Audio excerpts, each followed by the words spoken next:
Welcome. Let me Zavio. So cool, man. All right, let's get this started.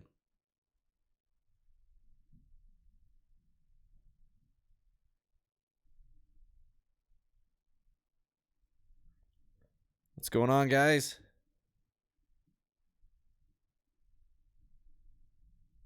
Can y'all hear me? Oh, I might need to unmute myself. Can y'all hear me now? I can hear you, my dude. Sick. Sorry, I was muted. You're all good. You're all good. Chase should be here in about 5 minutes. You got stuck in some traffic, but No problem, dude. Well, I we was can. just getting all set up here. Cool, man. Yeah, no rush here. Awesome. How's your day going, man? Not too bad, dude. Just busy, you know. We I don't know. Friday usually is pretty chill, but we've got a lot of crap. Q4 is pretty busy at work. So, what about yourself? It's been a pretty chill day for me. I worked late last night, so I just kind of been sleeping in, cleaning up a little bit, and checking it out, man. Have you been watching? Do you watch that show You on Netflix? My wife really enjoys it. I haven't watched it. Yeah, I've been catching up on that. They just came out with the new season. Was that today that it released? Yeah. Yeah. That's cool, man. It's quite the show. So I just been kind of lounging around waiting for this. There you go, dude. Well, I'm stoked, man. I'm excited to talk with you guys because, like I said, I've been looking forward to it. Hell yeah, man! I'm stoked for this. I'm stoked that you're stoked. Well, you know, it's a mutual thing, right? We all gotta be excited. Yes, sir. Oh man, so you guys are. We'll obviously talk a little bit more, but you guys are located in Vegas, right? Yep. Nice, dude. Born and raised. Nice, bro. I grew up in Vegas. I spent a few of my teenage years there. I moved here to Utah when I was 14, but nice. What part of Vegas did you live in? Oh man, I don't even know which direction it is. I went to Johnson Junior High, if that helps with anything, or I would have gone to Bonanza High School. So I was pretty close to Summerlin. So kind of like almost central, like northwest-ish kind of. Yeah. The main crossroads were Okie and Buffalo. Those were the main roads that I grew up on. Oh, honestly, yeah, that's right where I'm at. Okay. Not too far. I'm on Craig and Buffalo. Oh, okay. Yeah, not too far at all. That's about 5 miles away. Have you ever eaten? This is totally random, but have you ever eaten Farm Basket? I have not. Oh, you should try it out, dude. It's just a chicken, like a family-owned chicken restaurant, like kind of like KFC. That's one of my, like, growing up, that was my best friend. Like, his dad owns Farm Basket, so that was what we used to go there all the time. It's over on Charleston. Okay. Yeah. But I don't know how far that is from you necessarily, but obviously Vegas is pretty huge, so you never can tell how far things are. I mean, I work at Mandalay Bay, so it's like I'm always driving across town for everything anyways. Yeah. Dude, the Shark Reef at Mandalay Bay, that's fun. That was one of the, like, I've gone to a bunch of aquariums, and the Mandalay Bay Shark Reef still beats every aquarium. Yeah. I haven't been there since I was in probably elementary school or middle school. It's been a long time. Yeah, I took my wife there. So her family still lives in Boulder, so just outside of Vegas, and Boulder City, I guess, not Boulder, Boulder City. So she and I went down to visit her family. We went to the Mandalay Shark, or the Shark Reef there, and man, it's cool. It was a good time. It's a fun little date. Yeah, that is a cool spot to go. Yeah, dude. I work at the House of Blues. Oh, sick, bro. Yeah. I remember elementary school, we went on a field trip to the House of Blues and saw a jazz band perform there. Nice. Maybe it's junior high school, because my junior high school, like, the claim to fame of us, or where we were at, was what's his name? Brendan Urie? Urie, yeah, Brendan Urie. And so I had the band teacher that he had was the same band teacher I had.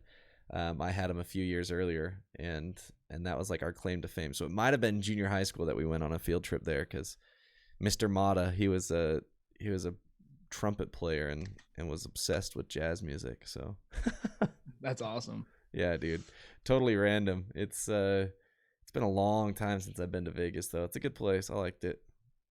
Yeah, it's fun out here, man. It's like once you get used to this, like everything open like whenever you want. And I Yeah. go to like other places, it's like, man, I have a curfew of like 8 or 9 p.m. to do anything. Yeah. Yeah, dude. Vegas, it never sleeps. That city literally never sleeps. It's crazy. Because when one group of people shuts down, the other one just barely starts going. Like that's literally like I get off work at, like 1 a.m. like hold on. I actually hold on. no problem.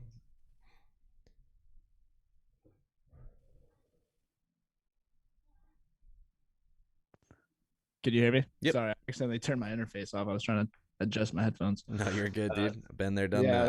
that. I get off at like 1 a.m. last night, and that's like what was that, Friday? No, today is Friday. So yeah. So yeah, Thursday. Yeah, pretty much nothing's started yet, but it's like if that was tonight, that's when everything starts. Yeah, it's dude. Kind of crazy. Yeah, it's nuts. So what do you do at Mandalay Bay? So I do stagehand, and then I'll do audio in the Sick, restaurant for like the smaller gigs. Heck yeah, dude. So last night we had Skillet. If you listen to Skillet. Oh, nice. I haven't listened to them in years, but dude, same. They're the ones that the arms of an angel, right? Like whatever, however he like that. Real his voice is just like so, like my girl's in the next room. No, that's Hinder. That's Hinder. Skillet. Yeah. Skillet is the Christian rock one, huh? Christian rock, yeah. And I was very surprised because I didn't know any of their fans would smoke weed, and there was a bunch of people smoking weed in the crowd, and I was like, are they still like going on that guideline of Christian rock? Yeah. Yeah, I mean, I don't know what like I don't know any like religious guidelines on weed. Like it was just kind of like a shock to me because I just expect, like, oh, they're just probably just gonna come here and rock out, have a good time. But like it was kind of like a rap concert last night. And it's like, wow, this is not what I expected. It's legal there now, right? That's why. Yeah. Okay. So you're still not supposed to like, bring it into a venue or anything. That's why I was like, wait, that's an indoor venue, isn't it? Yeah. Yeah. See, I was supposed to have it at the venue, but I don't know why. Like I'll get in trouble for like hitting like a regular like nicotine vape, but people can smoke a joint in front of me and it'll be just fine.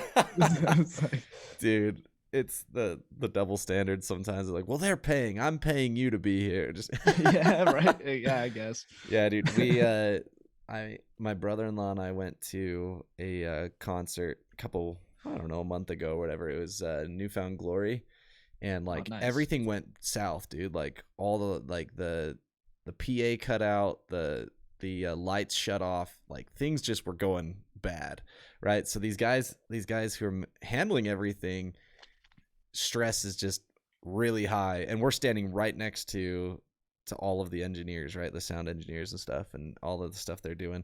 And the guy who's on the main setup or whatever, once things are finally back up and running, like we're in Utah, like there's a law against like smoking within 20 feet of the building, but he just crouches underneath the soundboard, crawls underneath, and just like lights up a cigarette. And he just like took these massive inhalations. He was just like, his stress levels were insane, and I was just like, poor guy.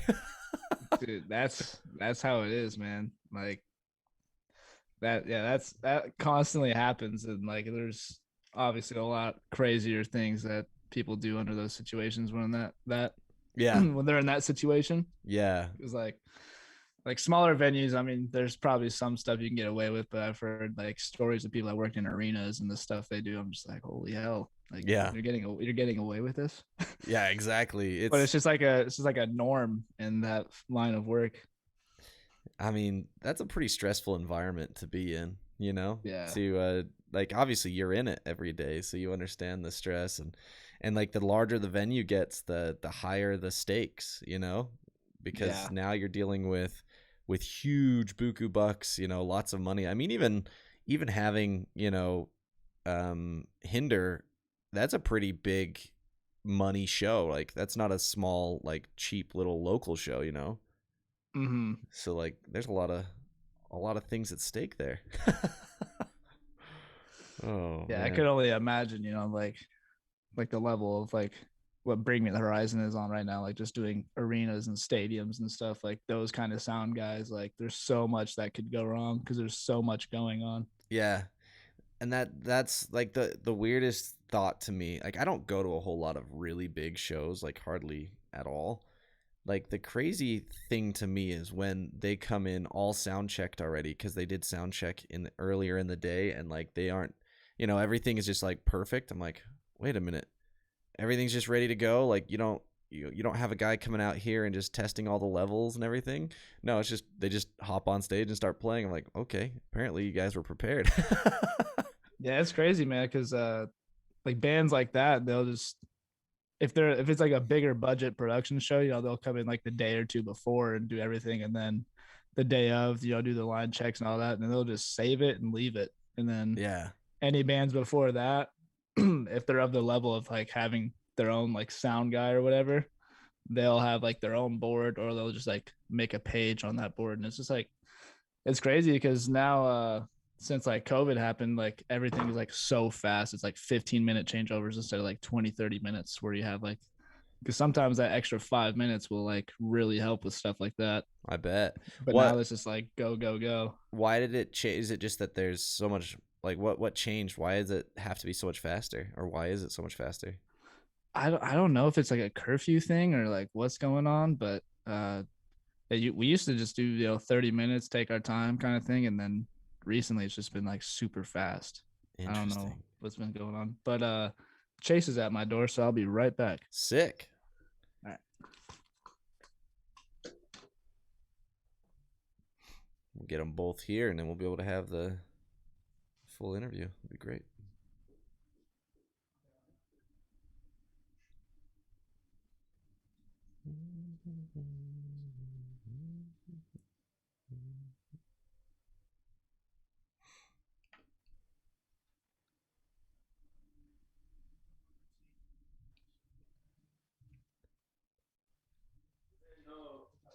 Oh crap.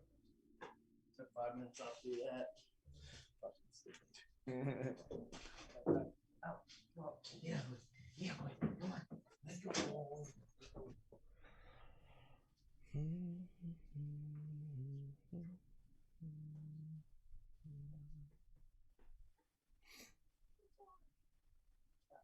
I got you some headphones too.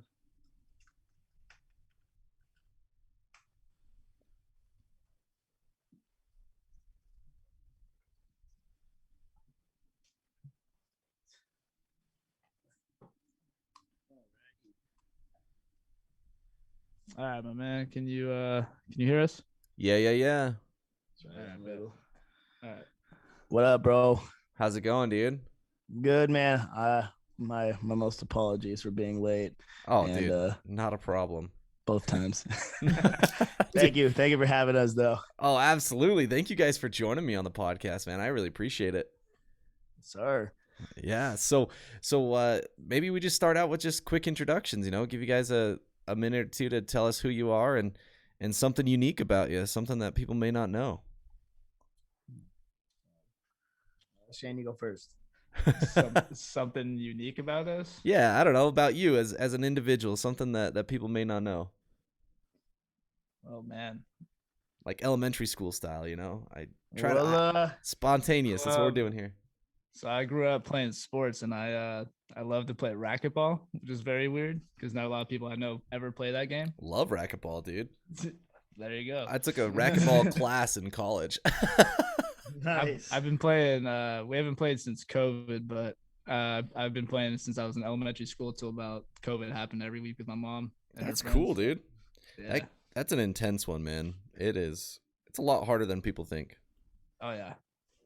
4 people in a small room can be pretty hectic. Yeah, exactly. I'll chime in. I chime in with for those who are listening. My name's Chase Long. I do vocals for Pierre, And I've been playing guitar since I was 7, electric guitar. But before that, I actually had an acoustic that I got when I was about 4 years old. And I watched one Nirvana video of Kurt Cobain smashing his guitar. And I thought that in real life, you can just smash guitars and get new ones. And so I went about 3 years. At about the age of 5, I think I smashed it. And then on my 7th birthday, my parents were so kind enough to get me an electric guitar. And it's been all uphill ever since. Kinda. What was their reaction when you smashed the guitar? My mom like grew up with like a lot of rock music and stuff like that. So a part of her, I feel like, wanted to be like, damn, that's kind of cool, you know. But I think I remember the initial reaction being, well, there goes your only guitar. So yeah, dude, that's crazy. 4 years old, man. That's a pretty early age. That's awesome. Yeah, no, I don't even know how I got it. I just remember it was at our house. It was like a small one, and I had it for about a year, probably a year, 2 years. It might have been 6, maybe, when like I broke it. And then I went until the birthday or something like that. And then on my 7th birthday, I got my electric guitar, which I still have to this day. It just doesn't work. Yeah, well, I mean, that's pretty cool though, because I'm like just even thinking, I've got a 6-year-old son.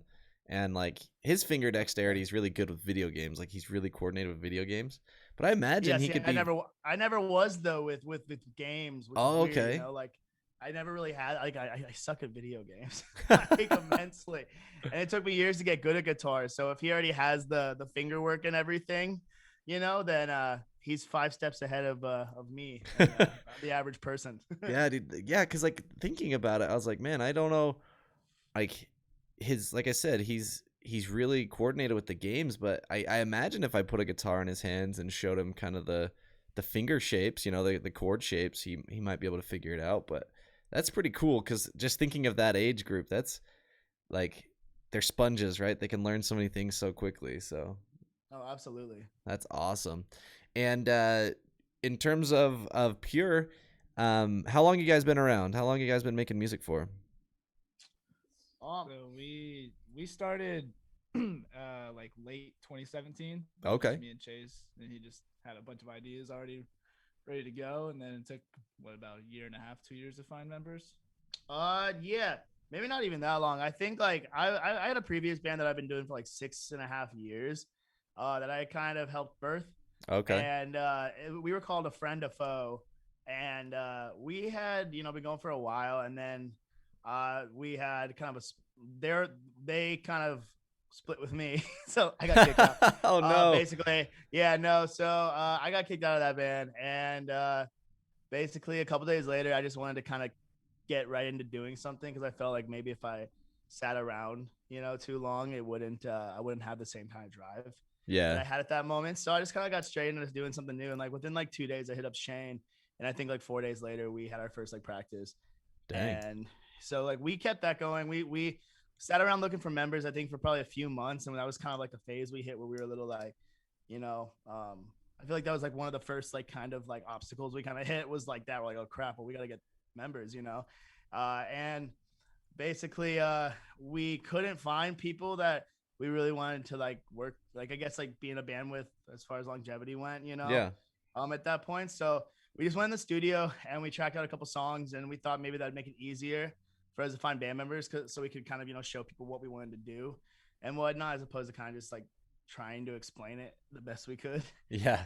And we ended up about 6 months later, a band called Lifelink had broken up, and I had always thought it'd be really cool to be able to like do music with the vocalist in that band. Like even when I was in my other band, like there was just a part of me was like, oh, it'd be cool to even do like a project someday or whatever. I don't know. He's just a really rad vocalist. And I hit him up, and right away he was pretty down to do everything and like fly out. He was out in Mesa, Arizona. Oh, okay. And his name was Luke Blanchard.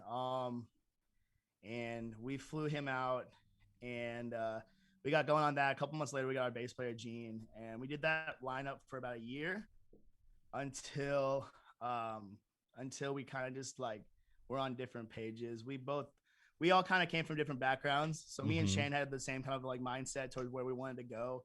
And I think real quickly, they kind of realized that was a little different than our, vision at hand. So we kind of just went our separate ways. Me and Shane stuck together and kept Pure going. And then, yeah, we tried a bunch of different stuff, and then somehow now I'm doing vocals. Yeah.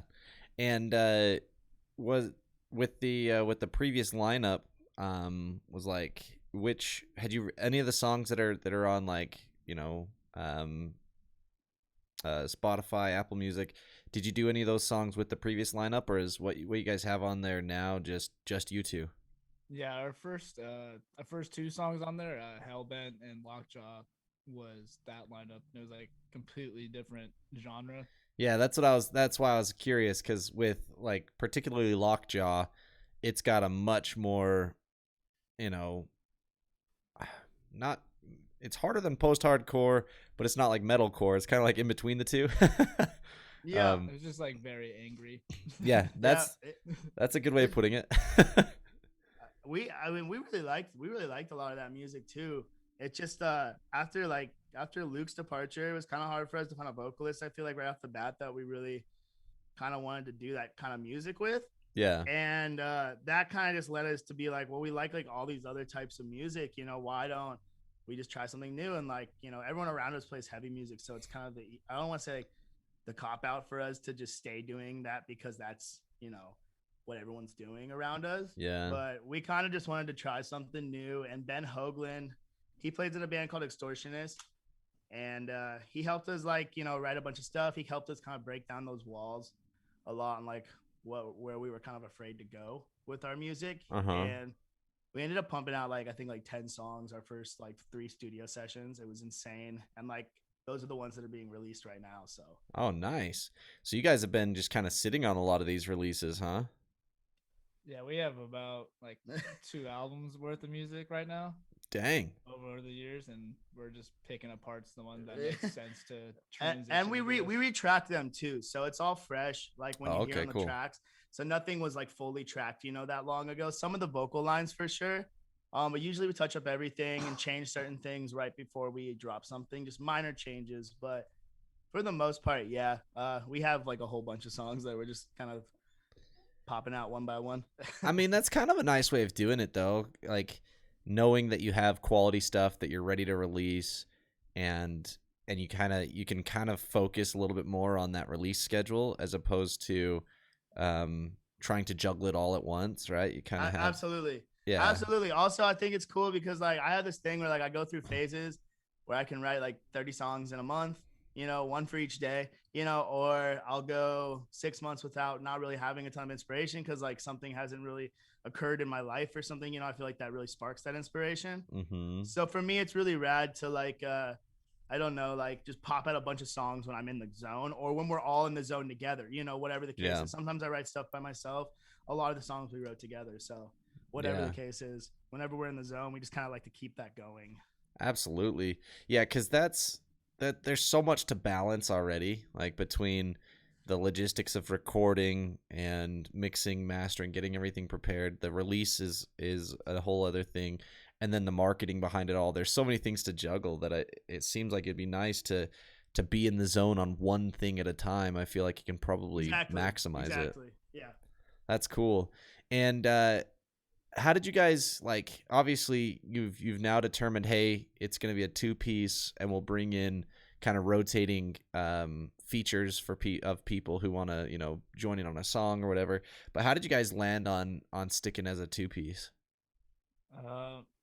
Honestly, it was kind of easy because me and Chase we have, like you said before, we just have this, we're on the same page about the vision and all that. Yeah. And we whatever he likes, I pretty much like, kind of vice versa. It's it's just kind of not want to bring in that extra person is what if they don't like it, we have to do this, or we're just kind of doing what we want to do right now.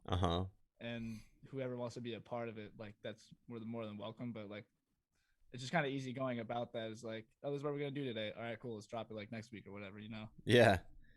It's nice. It is a little bit harder though, obviously, just being the two of us, having to pay for stuff and whatnot. But I mean, we manage that all decently, as well as we have people who help us out a lot. So videographer, videographers we work with, they'll really, sometimes cut us a deal or something just because they know us closely and they're Sure. they want to do the project, as well as kind of be yeah, it's just the two of you guys, it's not a big budget project. Let's just hash it out and have a good time, you know? So we have that. We also have Ben, our buddy Ben Hoagland, who does like all our designs basically for, you know, he helps us out, gives it to us for free. It's just like pumps out something real quick for us. So that helps us out a lot, you know, as well. Absolutely. And yeah, we just have a ton of people who really, I feel like, make it a lot easier for us. So Yeah. it's easy to stay there's just two of us, because then our minds are the only ones really, you know, having to like bounce things off each other. And if we need other advice, we ask our friends. Well, yeah, like that.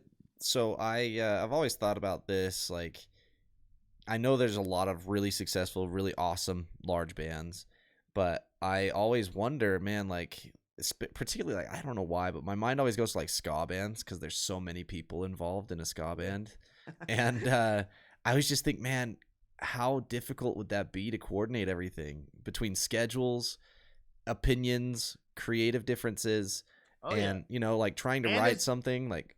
Yeah, no, sorry to cut you off. I say, and as you get older, it gets harder too. A lot harder. For sure. Everyone, you know, has to work more hours. They have more stuff to pay for. You know, they have more responsibilities. So it's just me and Shane have, you know, pretty decent situations going financially and, you know, whatnot. So we can, you know, take care of this. Our schedules are pretty open. So yeah, cool. That's cool. And obviously, like things are going well. You guys have been releasing. So H-Bomb was the first song that you guys released as a 2-piece, right? Yes, sir. Awesome. And that was mid-pandemic? Yeah. I mean, technically we're still mid-pandemic, but like not really, you know, mid like craziness. Almost a year ago. It was Halloween last year, right? We released it October 30th. Okay, so later into the pandemic. I thought it was earlier. My bad. Well, we filmed it. I want to say around July is when we filmed it. So it was right around the time where everyone was kind of like not sure where this was gonna go. You know? Like, yeah. We shut everything down and then we started opening back up. So we're like, let's go film a video. And then like, you know, everything got crazier again. Yep. But we had it. Thankfully, we had it done. And yeah, we dropped it October 30th. Okay. Sick.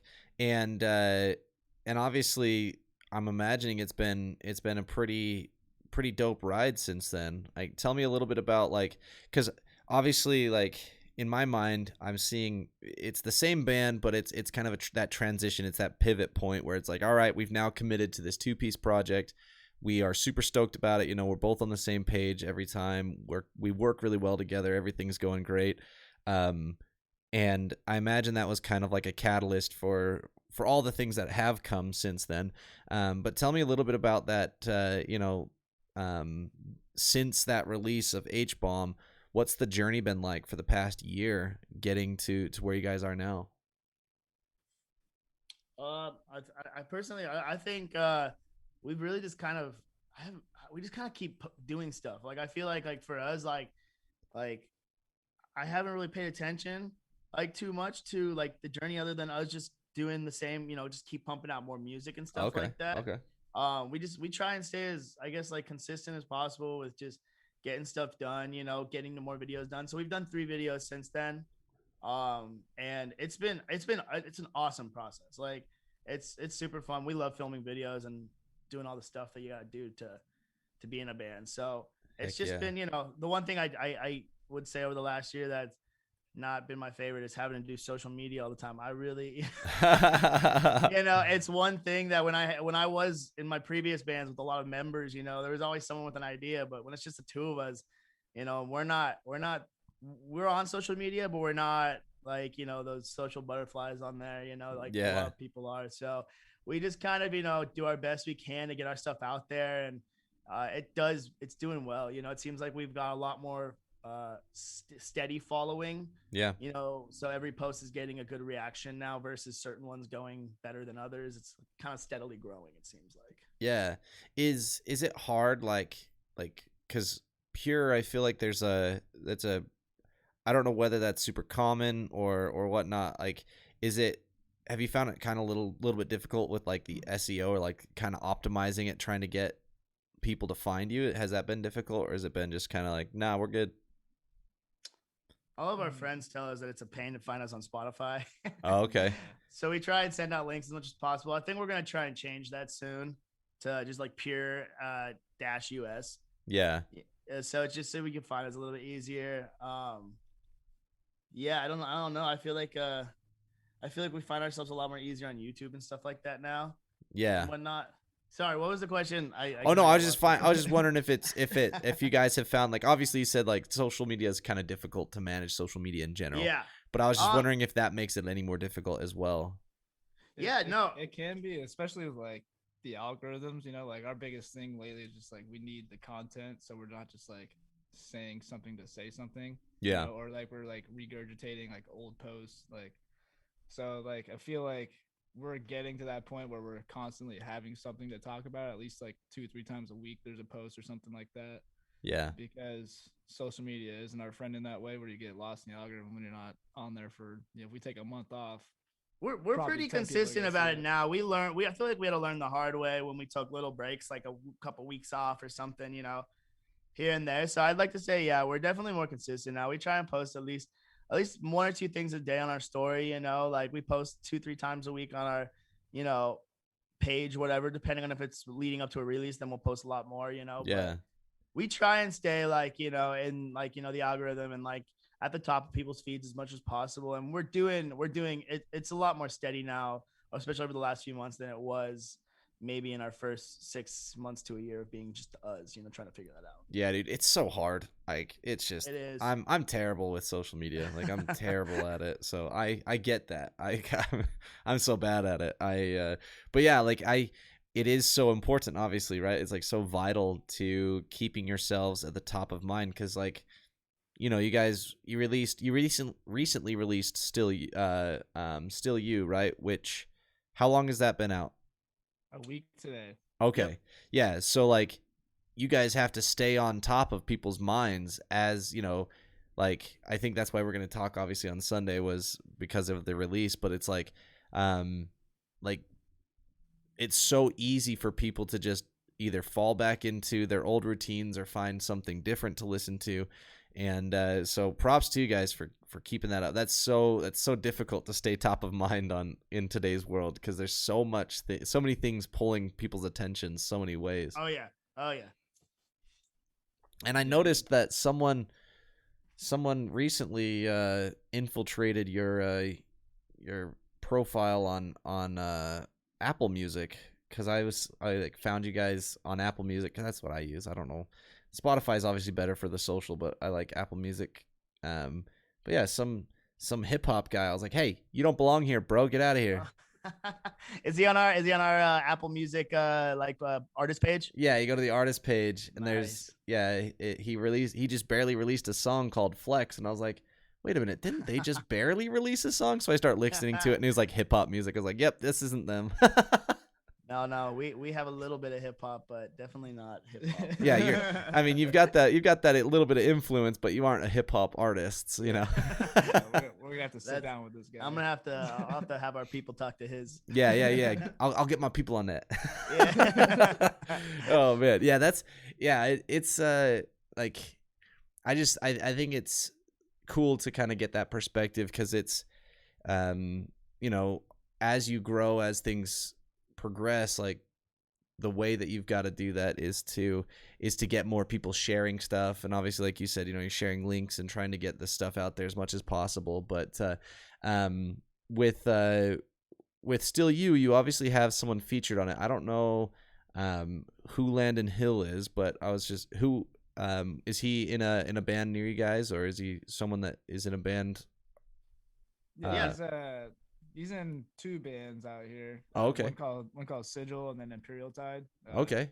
Chase has known him for quite some time now. Sick. And we were looking for a feature for this one, and I don't know. We had a couple options. Like, no one really got back to us or anything. And then just one day I was like, what about Landon? Like, Landon has like exactly what we're looking for. And hit him up. He was super down to do it, and we did our video in LA, and he just happened to live like 5 minutes from the studio. Dude, that's dope. Yeah, he works for a business, or it's like they're like a branding company, I believe. They make like their own clothing and stuff like that, but they also do, I believe, like wardrobes and stuff for other people, like celebrities and stuff. So cool. He works for this business called For Those Who Sin out of LA. And so his business was like literally, like, we sent him the address to where we were filming, and he's like, oh, that's like 10 minutes away. Okay. So he drove right over, and he like, honestly, he's always kind of been like a performer. Like, Landon's always had like just like a natural knack for like getting on stage and like doing his thing and stuff. So he showed Sick. up and knocked his parts out in a matter of like probably 45 minutes, 30 minutes, like, and it was just a breeze to work with him. That's awesome. It's got to be nice to have people who you can kind of relate to and work with easily, especially For on sure. like because you guys are doing videos for every one of your songs, right? Yeah. Yeah. Is- Yeah. That sounded like I kind of regret the decision to do that, but yeah, we are. No. That's what no, it sounded no. like. I was honestly, my mind went somewhere else for like 2 seconds there. So I kind of like was like, yeah, like no.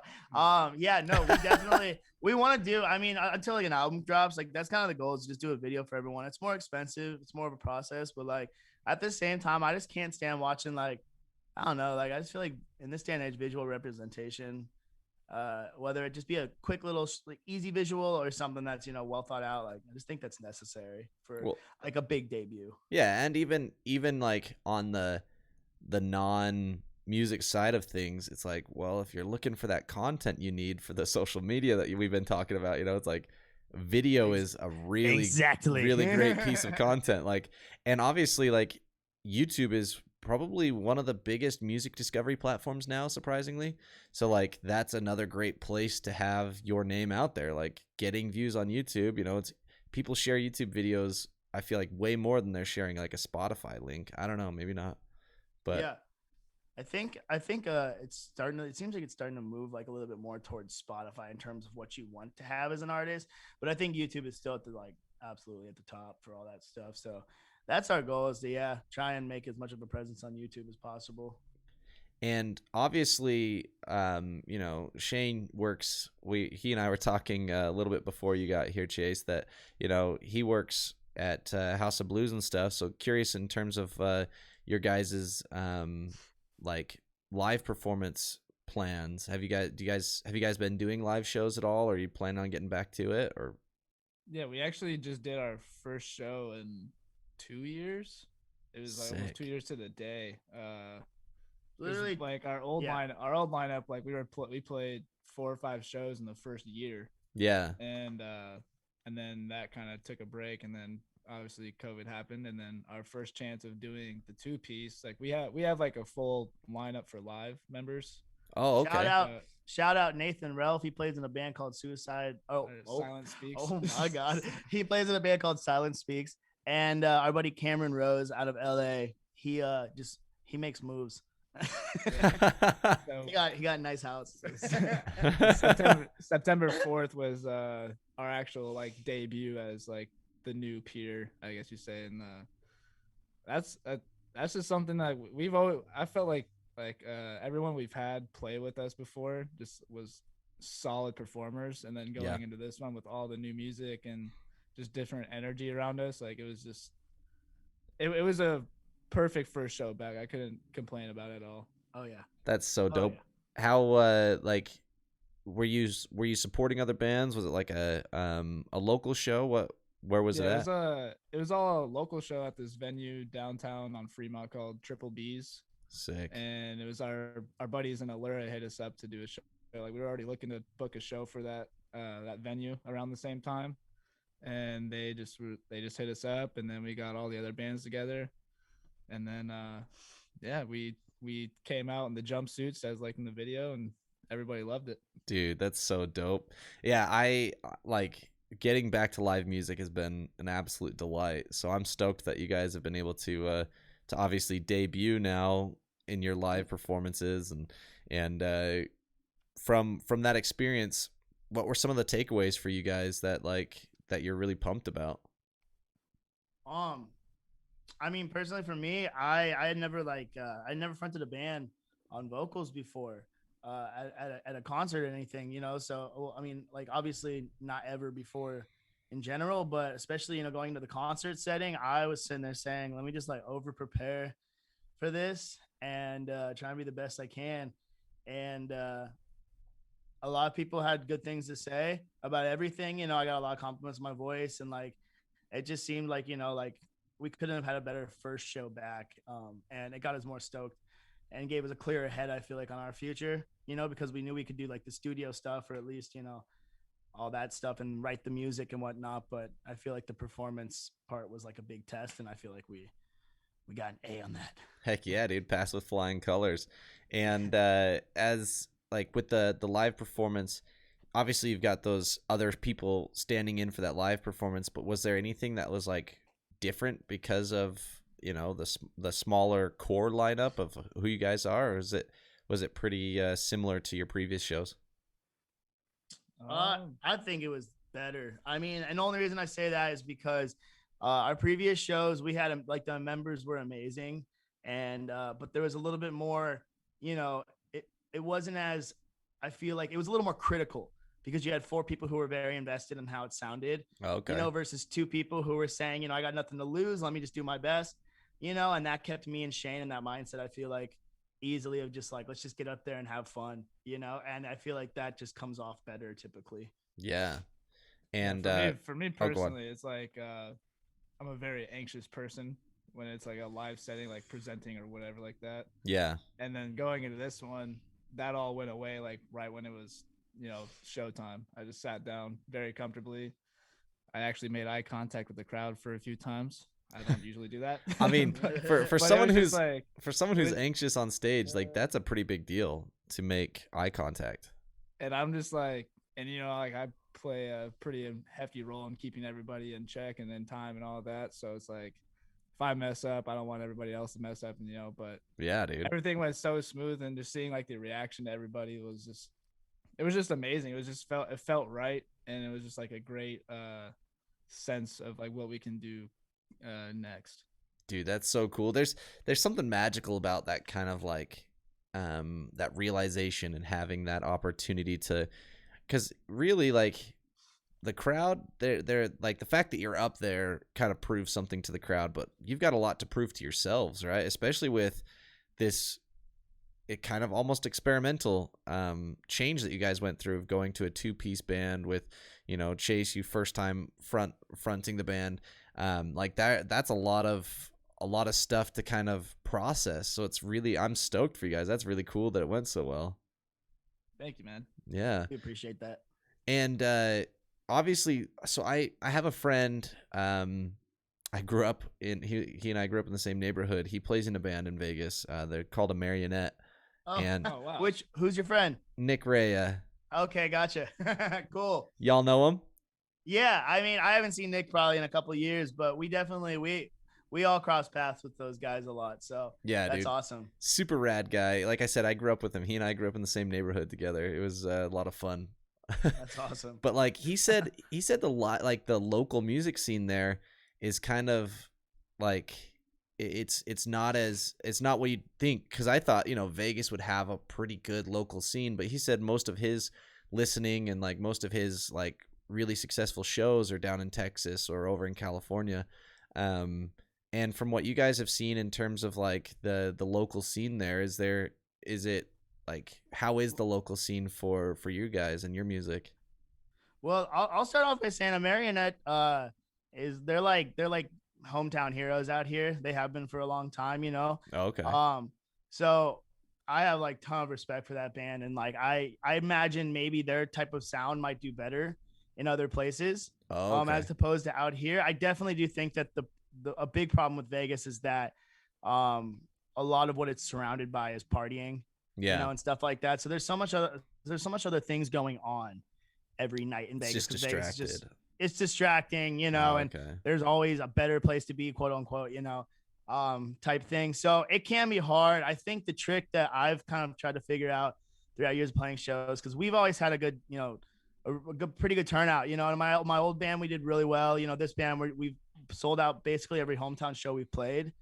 You know, which is anywhere from 300 to 500 people. Yeah. You know, so it really just depends on the type of band you are, who your friends are. I think a lot of times, you know, if your friends like to drink and you have a show down on Fremont Street where everyone can drink, then they'll come out, you know, and you just Yeah. kind of tell them, hey, come drink and watch live music, you know, and they buy a ticket for $12. It's like a club to them, you know? Yeah, because it's, I mean, that's the thing I always love about local music, like, and local scene and stuff, is like, it's an inexpensive, really fun time, right? Like that's the kind of the point. But yeah, I was surprised when he told me that Vegas didn't have a very, you know, strong local scene, but that does make sense what you're saying. Like, could be the genre, but it's also like, when it comes down to it, people just get distracted really easily. They do out here. They do. And he definitely has like a bit of, when he says that, there is a bit of truth to that and what he's saying. Yeah. I'll add that. So, but yeah, I don't know. I like playing other places a lot. The people sometimes seems like they have a little less going on outside of watching the show. So they're just paying attention a little more, it seems like. Yeah. Do you guys have intentions of trying to do some, small Southwest tours down there? Yeah, we're actually thinking about one for later in the year, or maybe even earlier next year. Heck yeah. It's just especially since shows are coming back and it's so fresh, and then some of them already getting canceled. It's like we have to, plan accordingly to all that, all the guidelines and all that going on. Well, yeah, and not to mention there's so much going on with logistics too. Like if you've got those 2 extra guys who are going to be coming out on the tour with you, if they aren't able to make it on the tour, how are you going to adapt? Like there's a lot you got to think about. Thankfully, we do have a lot of, we don't plan on going out with anyone other than the 2 guys that are playing live with us currently. Yeah. But if it came to an opportunity that we really didn't want to pass up and maybe one of them couldn't, I'm sure like we could talk to them and they would probably be understanding that we were going to take someone else out for the tour, and we do we're very fortunate enough to have like, a few other friends who can play both guitar and bass really well and know our parts. So we have other people, around us who we could bring out with us if that became a problem. But as far as like us 2 getting off for work and stuff like that, it's really no problem. Both our jobs are pretty cool. You just got, I work for like a bar. He works for, House of Blues. So both of our jobs are pretty based around pretty crazy lifestyles. Most of the people who are working there. Yeah. So yeah, I'm sure tour wouldn't be too hard for us at all to make happen. So that's why we're trying to get something in the works now and just see how it goes. Dude, that's so cool. That's so sick. Yeah,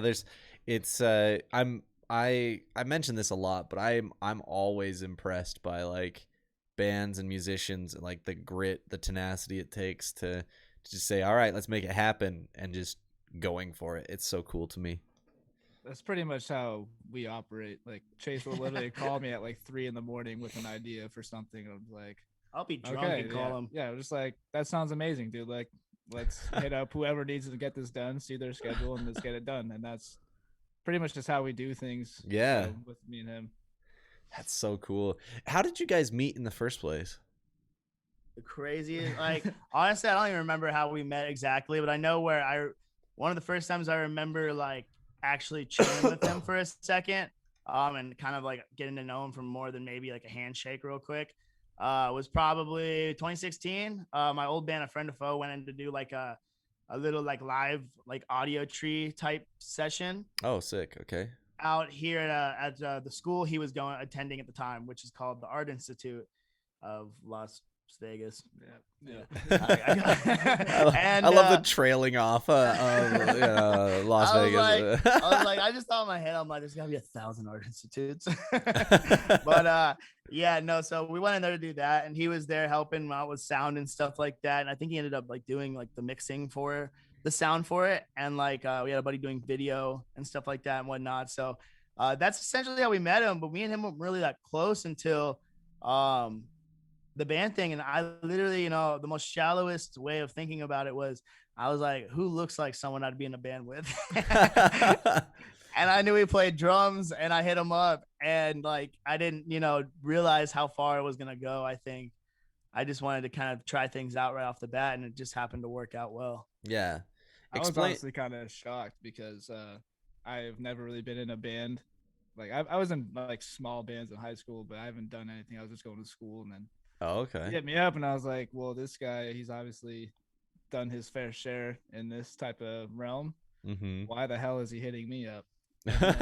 Just like, now we're just trying to rob him, but I didn't get away with it. But yeah, that's how we started. It was just he messaged me on Twitter one day, and it's like you said earlier, 4 days later, we're at a practice space running through some ideas, and here we are 4 years later.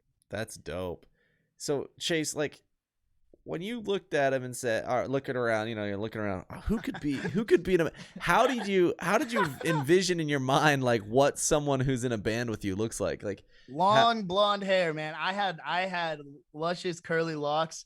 until about 2 years ago where I cut them off, and I was just like, who else has that long blonde hair, and just that gorgeous face like mine, and it just all came together real quickly, Oh and man, the pieces are all there. and it was just like, man, Shane just matches that. That is He that just is my matches guy. the exact description. Oh, that's amazing.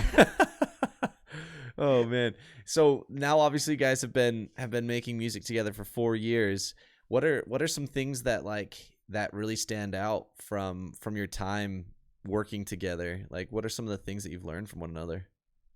My thing is Chase is very fast. Whether he doesn't have an idea or he comes in with an idea, he already has the chorus, the verse, the bridge, like melodies, everything ready to go for that particular idea. And I'm just sitting there like, how the hell are you coming up with this? Like literally just on the spot. And that's like, we don't think twice about it either. Like half the ideas that we've put out in the last 4 songs that's like the first draft. Wow, that's impressive. Yeah. Kind of ballsy. Some of them written, like honestly, Still You, I would say it was written in a matter of probably 45 minutes. Like the vocals changed obviously and were added to it, but at least the chorus and all the instrumentals were written in a very, very short amount of time. I just, right after hearing the song and like tracking out the chorus with our producer, shout out Josh Bearden. I right off the bat had like an idea for the chorus, so that kind of just stuck, and that's been the same thing since then, as well as like the instruments got done quickly. Wow, dude, that's, I mean, like I said, it's kind of ballsy to go with like the initial draft, quote unquote, right? Like kind of like what you come up with initially, is like for you guys. Obviously, the final product comes out awesome.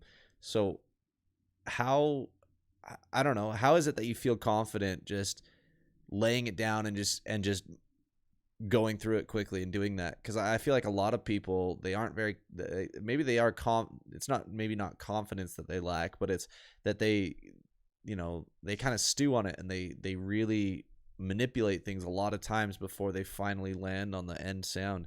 Like for you guys, how is it that you have that conviction to just make it happen and get it done and like release what basically was the original product? See, I think we don't like to sit around and just like think about it too much. Okay. And the people that we have around us, it's just all the energy there is like, oh yeah, this is like great, like put this in, and then it just kind of flows to the next part, and it's like you kind of get used to that. You don't really hear it anywhere out of the way. Like, not that there's nothing wrong though. Take the draft home, and then like we will make some minor changes here and there, but there's nothing wrong with just sitting on a song for however long you need until you think you have the right one. Like we just kind of just pump it out, and we all like it. Everybody we show likes it, and I think don't change it. I think 2 things for me as well is like our producer is really quickly. I think we have a lot of like trust in him. Okay. And we also had, for a lot of the songs we wrote, we had our buddy Ben in the studio with us, and we have a lot of trust in his musical capability, or however you want to say that, but we have a lot of confidence in him as an artist as well. And I think it just makes it easy because anytime we pump something out, like if it's not good, one of us will recognize it, and just that doesn't usually happen. Usually we get pretty lucky. I think like there's probably a million ways you could do something. I think it's good that we're all kind of on a similar page, the people who are in the studio. So we just kind of keep it rolling. Also, like I think it's nice to have a lot of studio days booked out, because then we don't have to hyper focus on time and stuff like that. Yeah.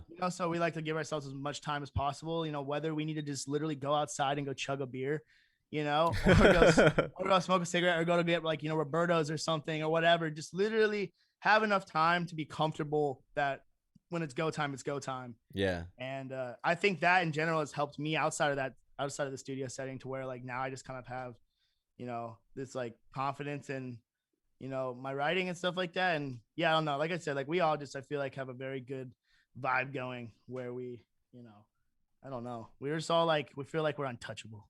Heck like, yeah. We got this. Dude, that's so cool. Like I said, I think it's really cool. Like, and what you guys mentioned, obviously there's a bunch of ways, to handle the situation and to record music and to make it sound great. But I think it's really cool, the conviction and the the drive to just to really hammer it down, make it happen, and like also the idea to have enough confidence in yourself to not dwell on it and second guess your abilities. Just say, hey, I know what I can do. I know what I'm doing, and I'm confident in the guys around me, and this is it. We're going. That's pretty sick. I like that. Also, last thing I'll add is I've always kind of been a strong believer that the first thing you hear is the best thing, because it's the first thing that I don't know, like that's not the case, I think, with everything, but I think with vocals especially, it's like one of those things where it's like you hear an instrumental and like right off the bat you're just like, what would I want to hear over this? And then that's what it is. And if you think about it anymore, then you're just making it all kind of crowded, and I don't know, just it's not as cool. You just gotta let it flow. I can see where you're coming from. Like I haven't really thought of it that way. So when you're laying down like lyrics and the melody, is that what you're kind of doing? Just what would I imagine here, and then just throwing down, and a lot of times it sticks? Yeah. That's basically it. Like when it comes to that stuff, I think the lyrics I let come second. So like typically it's just kind of like I'll just either hum something right off the bat, or like sometimes I'll have the lyrics there too, and for some reason it's just kind of the mood and the setting and the right words, and it just kind of sounds right over that part, and every time I try and I feel like think about it too much, it ends up not being something I'm as happy about. Interesting. And Chase, you said that you were in a band previous, obviously, the foe, what was it? A friend, a foe. A friend, a foe. And like with how things were done in that band versus how you do them now in Pure, what are some of the key differences that like between the two processes? So I wrote a lot of songs in A Friend of Foe by myself, at least the rhythm guitar section and the drum beats and stuff like that. Mm-hmm. So I would write a decent amount by myself, like I do sometimes for this band, but sometimes I don't. But I feel like it was a little bit of a different mindset, because when I wrote in that band, I'm thinking about what this person wants and that person, this person, and that person. So I had to try and fit it all into one song. Okay. Rather than having the people around me kind of like all the same shit as me, and kind of just being like, yeah, like, like this is cool. Like I don't have to think about anything, I feel like, as much in the writing process here, because like I said, most of the people around me are just kind of like, fuck it. If it's cool, it makes the cut. Yeah. And that's just, that's probably the only difference, really. Sounds like a more natural writing process, to not take into account what everyone else's thoughts are, just writing what comes to you. Feels like absolutely. Yeah, because I feel like you'd be forcing things less, trying less to that puzzle piece doesn't seem to fit, but I know this guy, this is his puzzle piece, it needs to be here. Like that seems like that'd be kind of exhausting.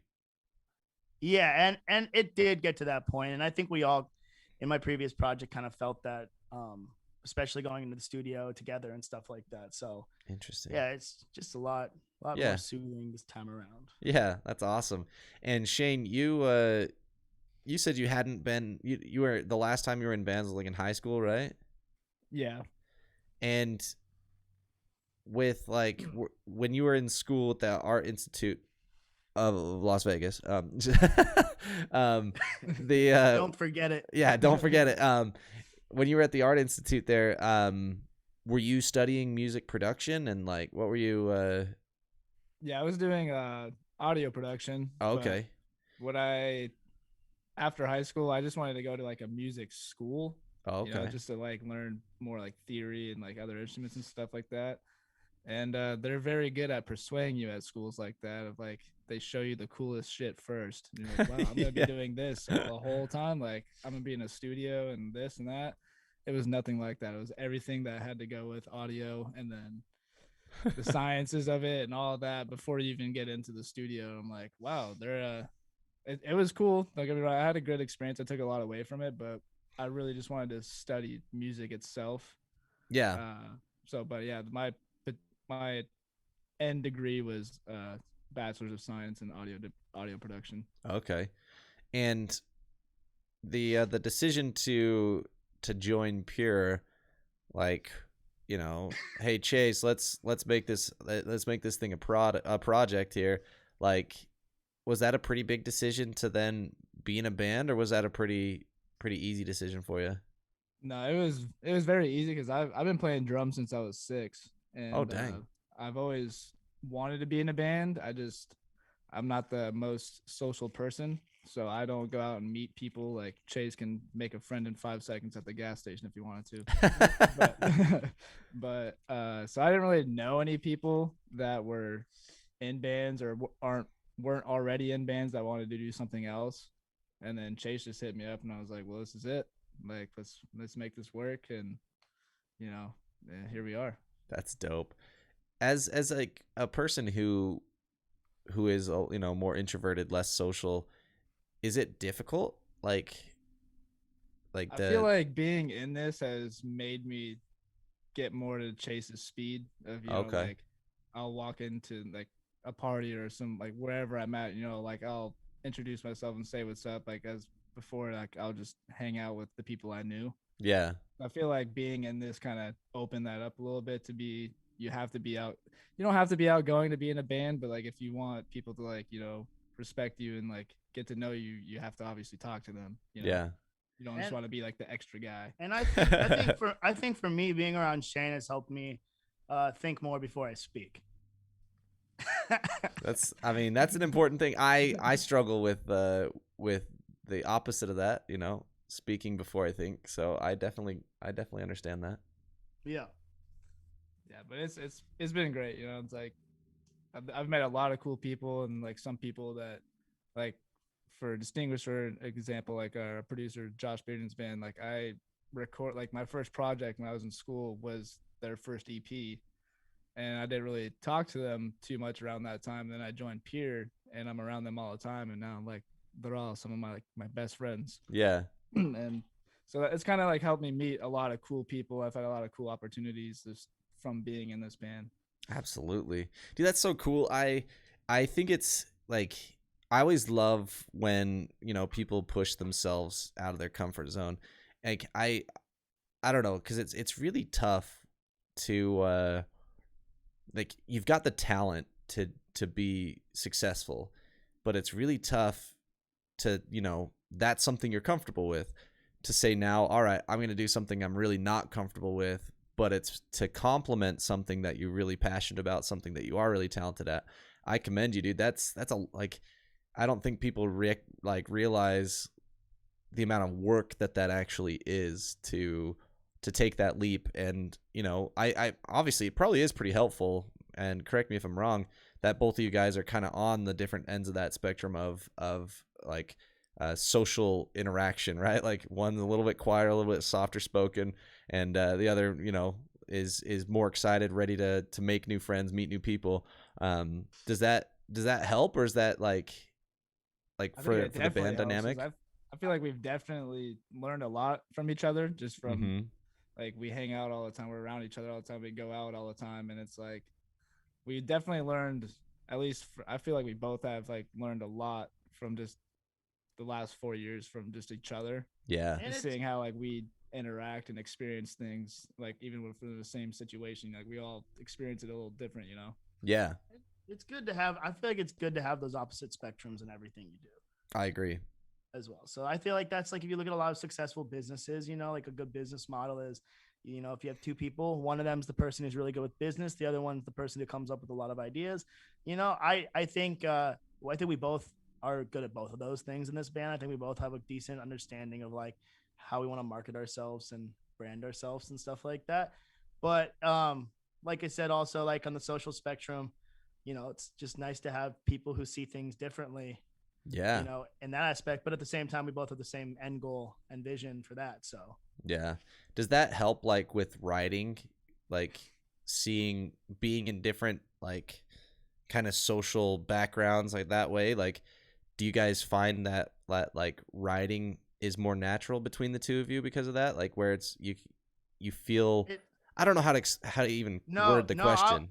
I get what you're saying. I feel like what what I would say is it's nice in the studio not having 5 people who are all the same energy.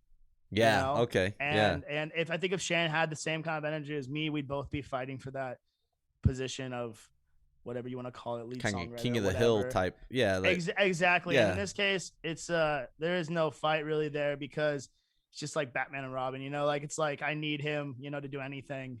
And you know, vice versa. I think we both just lean on each other to make it happen. That's so cool. I mean, I think that makes sense to me because, like, I don't know, in a lot of social situations, like, there's, I don't know, as I think of bands, you always kind of see like, okay, this is the person who's going to talk to all the fans after the show. This is the person who's kind of just going to sit there and sell merch or kind of be not actively talking to people, but will talk to people who come up to them. And like, I notice that when I see bands in concert, right? Like I see the different dynamics, and I very rarely do you see a band that's really successful where the people are fighting for kind of the quote unquote attention, you know, like it doesn't. And it's like, I feel like live setting for us too, like at shows, you know, I love to handle like the merch and like be responsible for all that and like interacting with those people. And I'll just let Chase, you know, like go do his thing. Like he's always talking to people constantly at shows, and you know, like, so I'll just be at the merch table, and like and that's like a whole different realm of talking to people because now you're trying to sell them something. Yeah. So it's like that's also helped. Like I used to work in retail. I hated having to, you know, I feel like forcing someone to buy something. But if you make the conversation interesting enough, you know, like, hey man, I like your shirt, but this one would look a lot cooler or something, you know, say some kind of like joke or something like that, you know, getting to handle that, like, especially in like live settings, like I feel like that's where we're both our social butterflies, just in like 2 different ways. Okay. Because, like I said, I like to handle the merch and, you know, make sure that's all good. And like, especially at our last show, we had our buddy Gavin helping out with merch. Shout out to Gavin. And that dude can sell you a rock you didn't even know. Like he'll sell you like, so it's been great. I have this problem too when I get to shows. Like I have the worst ADD, and I get to a show and it's like I have this whole like process in mind. I'm gonna get there, I'm gonna go backstage, I'm gonna do breathing exercises, I'm gonna do this, do that, and then I get there and I'm like, let's drink, you know, or whatever, you know, like you know, everyone's at the bar wanting to buy me, you know, a shot or something, which I you know, I don't like to get drunk before our shows, but I'll drink a little bit. I'm just kidding. yeah, I'll drink a little bit, you know, and so I get distracted real easily, and like I'll get, you know, I'll beat myself up sometimes and be like, crap, you know, like everything's already loaded in. I only did this little bit, you know, so I do want to be better about that. Definitely. But yeah, I just get to shows and I start seeing people and I get so lit up, man. I get so excited to see everyone there. And for any show, really, I could walk into anyone's show really and kind of just want to start up a conversation, you know, and talk to people and just have a good time. Heck yeah. I mean, there is energy. Like that's the thing that I really love about a live show, is that energy that's there is just like, it's different, you know. The environment of a live performance, of a live concert, is just different than any other type of energy with like with regards to music, because there's just that, I don't know, the atmosphere is just different, you know. And so I get that. I feel that same way that you do, you know, and just the excitement, kind of like antsy, really, really stoked about just being there, you know. And obviously post COVID, I'm even more so that way. Absolutely, man. Honestly, I've only been, I think, I want to say our show was the show obviously I was at. And then I went to our friends out here is Distinguisher, a band called Of Sulfur, and Silent Speaks. Those guys are awesome. Every band on the bill was awesome at this show. And there's only 2 shows I was at, and both of them similar experiences, just everyone having the best time. Heck yeah. That was so sick to see. Dude, it's so nice to have that live aspect back. And like, obviously, like for you guys, this is kind of a dope time where, you know, you've got a bunch of music in reserve to start releasing. and you guys are going to be able to start supporting it with live performances as things get back to quote unquote normal. You know, I'm excited to see what happens for you guys. That's super sick. Thank you, man. Yeah. Well, real quick, I always like to finish my interviews with just random questions. Do you guys still have a few minutes? Of course. Awesome. All right. So I always ask the same questions, but it's always fun for me to get the responses. So this is kind of where we go completely off the rails and stop talking about the band, right? So lay it on us, man. First question here. First one is because I'm a sugarholic. So what is your favorite candy? Kit Kat or Reese's Sticks. Ooh, dude. Sour Skittles, man. I love sour candy. The sour Skittles, dude. I haven't had those in a long time. I try not to eat candy that much, but when I do, it's sour Skittles or Twix. Dude, nice, solid choices. The Reese's Sticks. Which one's the Reese's Stick? It's like so it's like the peanut butter goodness version of Kit Kats. Like it has like the wafers in the middle. They have them at a lot of places. Honestly, next time you're at a gas station, just like take a gander at the Reese's aisle, and if you're literally if Reese's can have hungry, an aisle of its own, dude. Reese's can just have like they've got like Reese's rule. Dude, I love the Reese's Fast Break. That used to be my top tier choice. With that nougat in there, dude. Oh, it's my jam. I love that one. Yeah. All right, next question here for you. Oh, sorry. This one sometimes is hard to come up with your number one choice. So, you know, if you can't think of a single option, I will let you do your top three as well. But favorite movie? I'm going to go with two and say The Wolf of Wall Street and The Departed, both by Martin Scorsese. Martin Scorsese, and both of those have, what's his bucket in them, right? Leonardo DiCaprio, Leo, yeah, as well as a ton of other A-list actors in like The Departed. It's got like Mark Wahlberg, it's like Martin Sheen, Matt Damon, literally. Which one's The Departed? Is that the one? Jack Nicholson. Oh, okay, yeah, nice. It's like, so basically Leonardo DiCaprio, he grows up, you know, wanting to go to like, he basically wants to be like a cop, and he gets there and they say, you know, Mark Wahlberg's like, you know, you're not a cop. You know, basically they end up having him be an undercover for them. So he has to climb the system through the mafia and all that stuff and make his way in. And Matt Damon the whole time is playing like he's the police chief at the same station, basically. And he's basically like a double-edged cop, you know, like informant, you know, for the mafia and stuff, who was raised by like Jack Nicholson, who's like the mob boss, basically. And yeah, it's literally, I have to watch that. Yeah, I'll have to watch that, because I could have sworn that that was loosely based on, maybe it was a different one that I'm thinking of, that was loosely based on an actual undercover cop that I could have sworn Martin Scorsese did an act like based off of a real police officer who was undercover for like 15 or 20 years of undercover work within the mafia in New York. It's crazy. But dude, that's cool. That sounds like a good movie. I'll have to check that one out. Definitely. For me, I'm gonna give you top three because it's hard for me to choose. And I love Rob Zombie, so I'm gonna put Devil's Rejects up there. Nice. And this one's always hard because I love all of these ones, but Texas Chainsaw Massacre, I'm gonna have to go with the 2003 version. Okay. With I believe it was Jessica Alba was in that one, and then Jessica Biel. Was.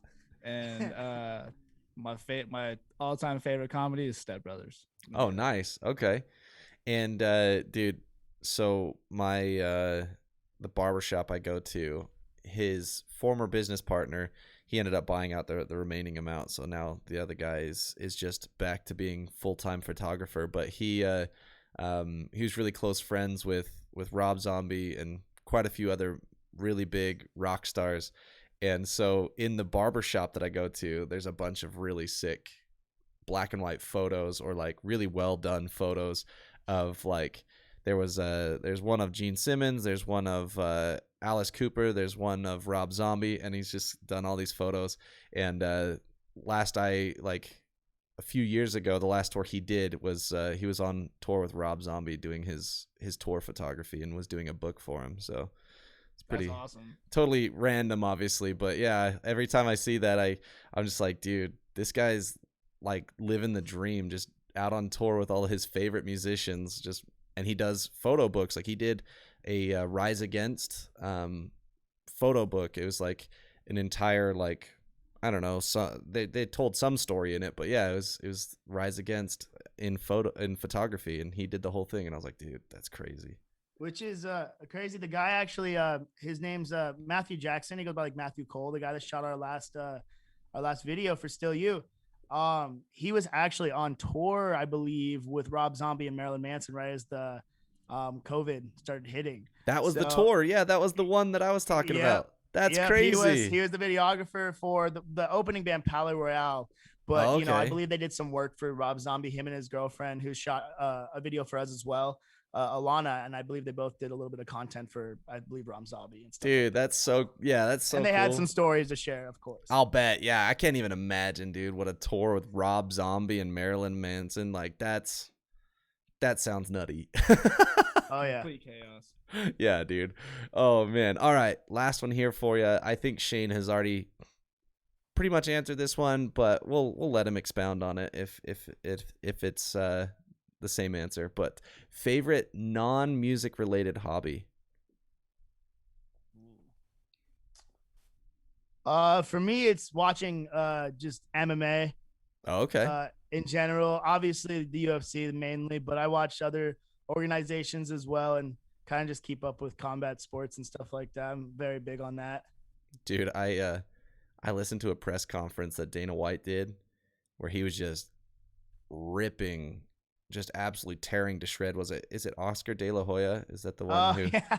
Dude. Yeah, because that was a whole controversy over the payment, a fight. Yeah, the payment of players and yeah. Oh, yeah. Bro. Oscar De La Hoya does a lot of cocaine. Okay. Yeah, he it was that press conference, Dana White was just absolutely just eviscerating Oscar De La Hoya, and he's like, I don't like to call people, I don't remember what he called him, but it was just like a scumbag, you know. He's like, I don't like to call people a scumbag, but he's a scumbag. Yeah, I grew up loving Oscar De La Hoya with the whole thing. I didn't mean to call him out on that, whatever, you know, but you could cut that part out if you'd want to. I'd appreciate that. But all right. No, Oscar De La Hoya does not do a lot of cocaine. No. Got it. Okay. Never touched it. But no, yeah, that whole thing was funny to me. I think Dana White to me is like the leading staple in like sports organization runners. You know, he lets his fighters do whatever they want, you know, and he has that total like no BS kind of attitude, and yeah, I think that's one of the main reasons why the UFC is doing so well and why I'm drawn to a lot of the drama and everything that goes on over there. Yeah, dude, it's definitely it's a whole thing, dude. Like the UFC is by far the biggest of the MMA. Like all the tickets they get, like the fights they have and stuff. They've got a pretty intense lineup a lot of times. For sure. That's cool, man. Yeah, I obviously you're in the right place for UFC. Oh yeah. I had went to an event I want to say about 3 months before COVID hit. Oh, nice, dude. And it was at T-Mobile Arena, which is where they host them all out here. And it was I had been to one when I was younger, but that was my first one in a while, and it was literally like the production and everything live it's so sick. So I'll bet, dude. I thought it was the MGM. Oh, no, MGM is where boxing matches are held, huh? MGM used to have the MMA fights, and then they had them at the Palms. Okay. And now T-Mobile Arena has like home of the UFC inside of it, so it's like. Oh, dang. Okay. Yeah, so they're definitely gonna be the one. That and the Golden Knights games. Dude. Shout out Golden Knights. Shout out Golden Knights, man. Like I can be a fan without being a bandwagon fan. I grew up in Vegas, so I'm like, I can do that. Chase didn't even hear any of that. Shane and I were talking before you got here. Okay, tell me more. So I grew up in Vegas, so that's why I know Nick Rea. He and I were friends growing up. Yeah. But yeah, like now, because all of us were big hockey fans in our neighborhood, and I used to always be like, I would basically choose my team based on the goalie, which is really strange. So I had 3 teams, right? I had the Colorado Hurricane or Avalanche. My bad. It's the Carolina Hurricane. But the Avalanche because of Patrick Waugh, and then I had the Red Wings because of Belfour, and then I had the Devils because of Brodeur. Those were my teams. And Awesome. yeah, and then everyone was like, "Well, you just chose the 3 best teams." I'm like, well, they're the best because their goalies don't let the puck pass, so they win all the time. I feel like in hockey, and like Shane watches that a lot more than me, but I feel like in hockey, that's really the main difference in if a team wins or not. Because I mean, obviously, teams are scoring and whatnot, like are shooting on the net a lot more, but it seems like the goalie is clearly the reason why Golden Knights lost certain games, because Fleury wasn't maybe on his A game that day. But dude, Fleury is that's another that's the thing though, is like I can actually have like a team that I can call my own. And I was worried that they were going to win the Stanley Cup in their first season because they were really they were stellar that first season. And they've been stellar ever since. They've actually been pretty darn great ever since their inception. But yeah, I was worried that if I started rooting for them, people would be like, "Oh, you're a bandwagon fan." I'm like, no, I grew up in Vegas. Dang it. Yeah, no, and me and Shane are both born and raised out here, so it's cool for us to have a team that people outside of Vegas are really hopping on. Honestly, I don't really care about the whole bandwagon thing, and I try not to judge people outside of Vegas. Like I didn't even realize people outside of Vegas were fans of the Golden Knights until you meet people outside of Vegas. Yeah. And you're like, wow. Yeah, it's not just us.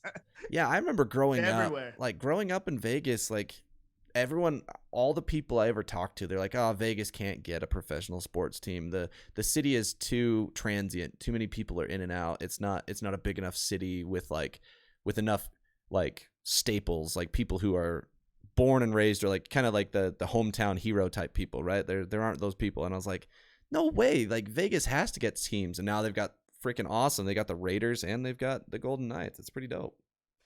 I don't know if we've claimed the Raiders as much as we've claimed Vegas Knights yet so far. Well, it's because people are still calling them the Oakland Raiders. People are still saying Oakland. They always will. That's just Raiders fans for you. But I mean, the thing is, though, I think it's rad only because it's like, what team's gonna come to Vegas other than the team that's known for sinning already? Right? Exactly. It just makes sense to me. So hopefully, I feel like there'll be a better stigma, and maybe the fans for the Raiders will get a little less Raiders, baby, as they're driving down the freeway, And I mean, that's also what's awesome about them. So the whole John Gruden controversy that just barely came out, it kind of matches Vegas too. There's some slimy people in Vegas. Yeah, he didn't change from 10 years ago. We thought we'd give him another chance. Yeah. Vegas, it's so funny because Vegas has some of the greatest people. It gets a bad rep because of just Sin City, but man, there's so many great people in Vegas, so many really just awesome people. I remember from growing up there, I was like, man, I wish people in Utah were more genuine like that. Okay, what part of Utah are you in? So I'm in southern Utah County. If you know where Provo's at, I'm just south of there by about 30 minutes. Okay, so what is that, 3 hours away from Vegas, 4 hours away from Vegas? Yeah, about 4 hours, maybe depending on traffic or whatever, maybe 4 or 5 hours, something like that. Okay, do you ever come out here?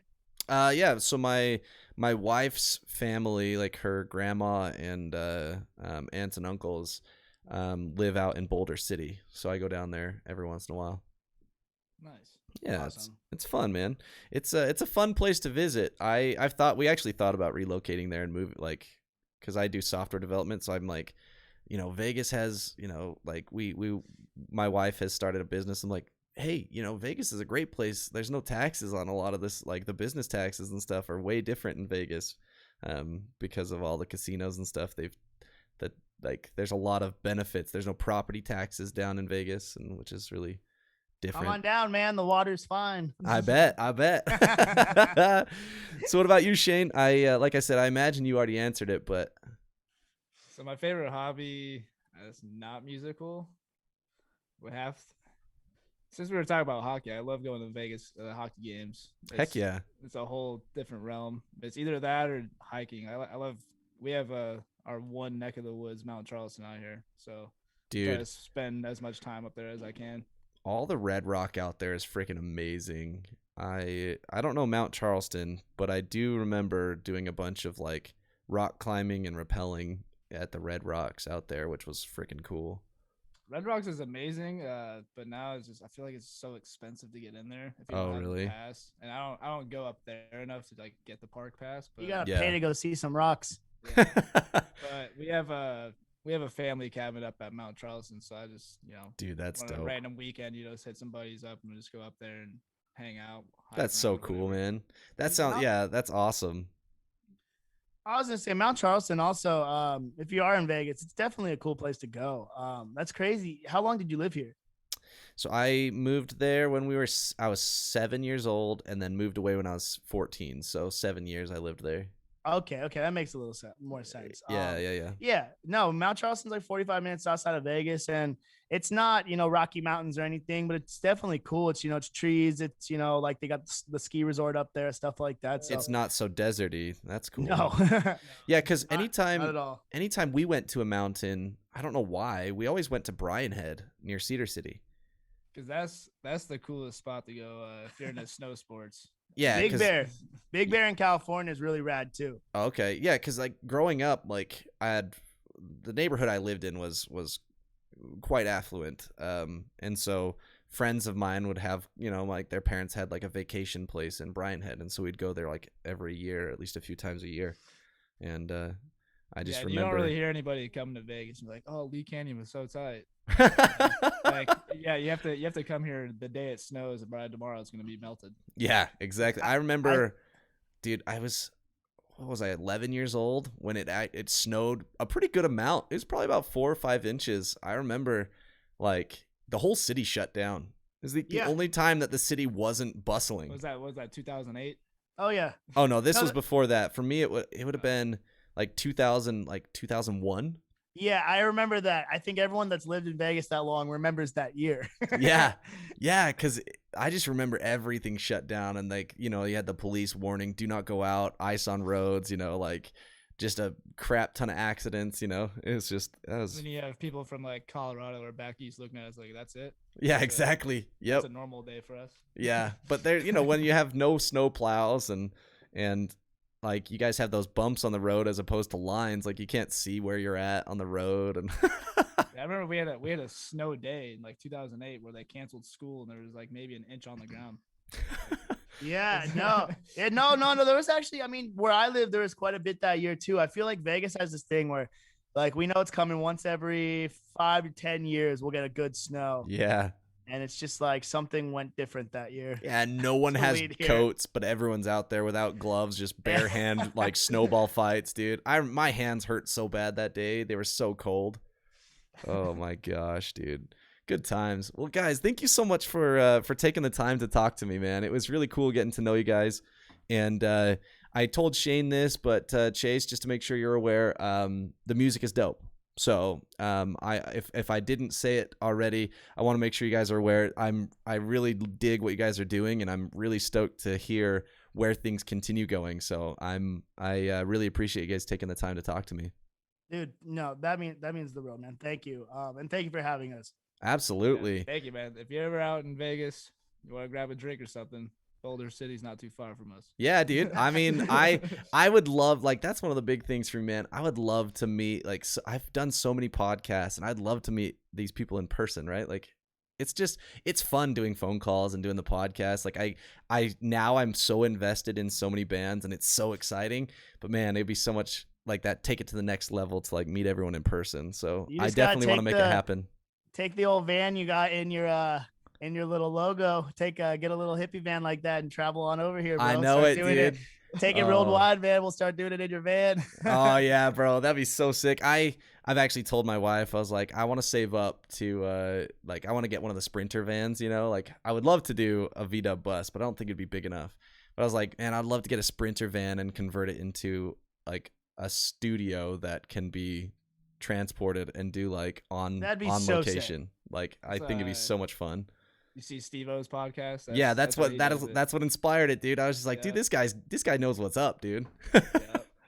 Yeah, I mean, Steve-O is obviously like he's a genius when it comes to like production and getting attention. You know what I mean? He's so smart. So And boys, yeah, and I don't think he realizes how smart he is. He just kind of does it, like Yeah. with his hot sauce pouring it in his eye on like the Hot Ones show. And Yeah, dude. that dude just stays relevant no matter what the hell happens. He really does. It's impressive. Like, and dude, like, I watched this like 45-minute documentary that he made that he posted on YouTube. Bro, that was nutty. The most recent one? Yeah, it was nutty, bro. Like, that was great. Him talking about how like he was so strung out on drugs that like the things, his visions that he was seeing, what are they, hallucinations that he was seeing, literally sat him down and did an intervention with him. Like, you do too many drugs when you're having an intervention from the freaking hallucinations. You know what I mean? Yeah, he was pretty far into it. Yeah, that's crazy, man. All right, guys. Well, you guys have a stellar night, man. Thank you again for taking the time. Yeah, thank you, man, so much. Thanks a lot, man. It was awesome talking with you. Yeah, dude. Peace out. Later, brother. That was awesome. Those guys are rad. All right. Well, probably a stream tomorrow, not tonight. Doubt it tonight, but probably tomorrow. And we got more interviews on Monday next week. And actually, next week's kind of packed. We got like 3 or 4 interviews next week, so we got a lot going on. I got to get this freaking thing moved over to my podcast channel, so that way it's not on my Mr. Rad Chad. But hopefully y'all are doing stellar. Have a great weekend. Deuces.